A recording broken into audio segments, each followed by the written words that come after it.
responsibility, health, and love. The 3 ways that I'm going to persuade you that at some point in your life you should have a dog. Ladies and gentlemen, fellow Toastmasters and most welcome guests, a really cute, fluffy, 8-week-old puppy is a heart melter, to say the least. But there's more to a puppy than meets the eye, because they help us become more responsible, perhaps healthier, and of course there's that unconditional love that they offer to all. Now tonight I've done something a little bit different, a prepared speech that is not prepared, because I believe in order to persuade you all that you need to get a dog, I need to be passionate, not scripted, not from the book, so here it is. Everyone in this room should at some point in their life plan on having a dog, and to YouTubers at home as well.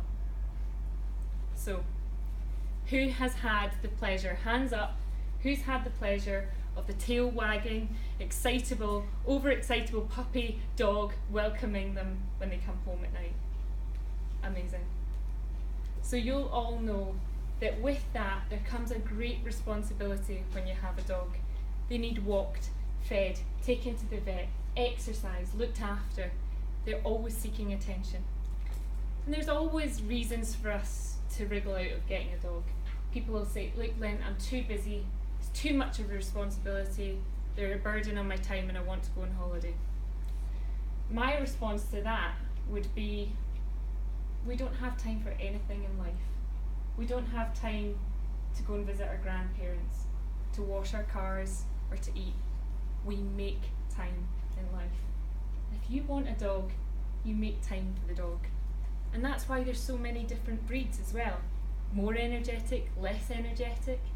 And it's amazing how they just fit and mould into your lifestyle depending on how you keep them. Some might argue, I've got children, I've got little kids, I don't want them around dogs, it's just too much responsibility. My argument to that would be, apart from being a really enthusiastic entertainment device for children, dogs also help instill great responsibility at a young age and timeliness. You can encourage them to take the dogs walks, to feed them, and also it's been proven that children communicate better with dogs. They become friends with the dogs, and it's amazing how their communication skills and development levels improve in families who have dogs versus those who don't. There's actually one study in the US where they use therapy dogs, and I thought this was really cool. The dogs go into the classroom and the little kids start reading to them. And the dog's sitting there looking really intent, like, oh wow, this is amazing. And they don't interrupt, they don't give feedback, and they don't disrupt the child.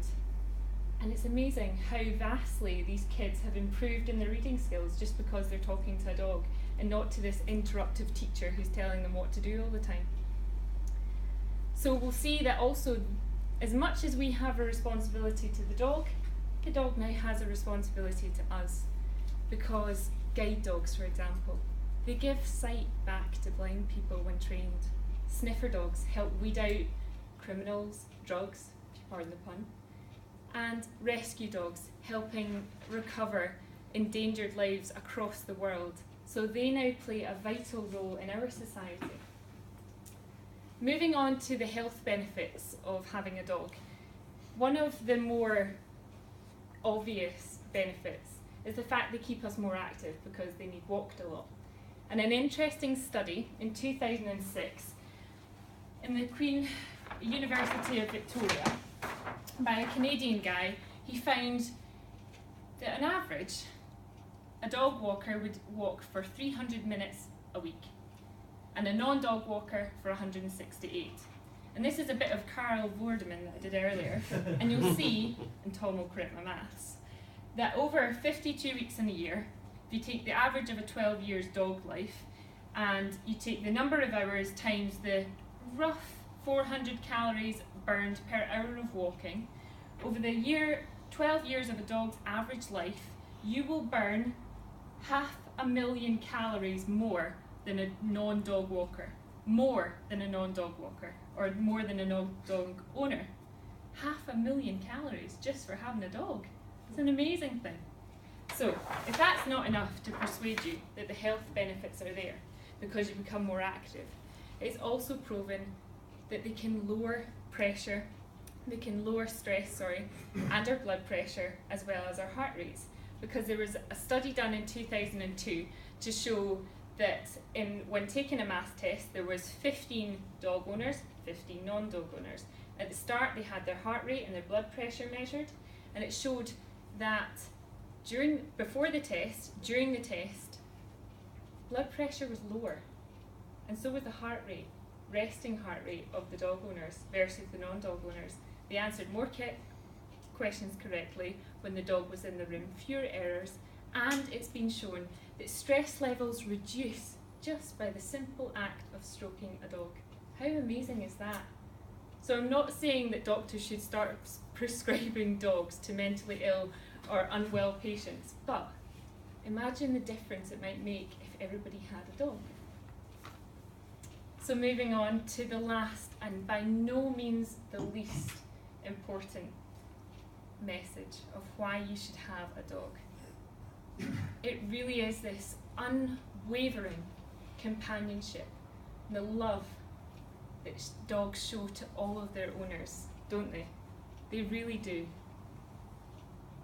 Our friends might let us down, they'll say they'll be there and they're not. Our families give us a hard time and they might be difficult to deal with. And the dog's just always there, just loves us for who we are.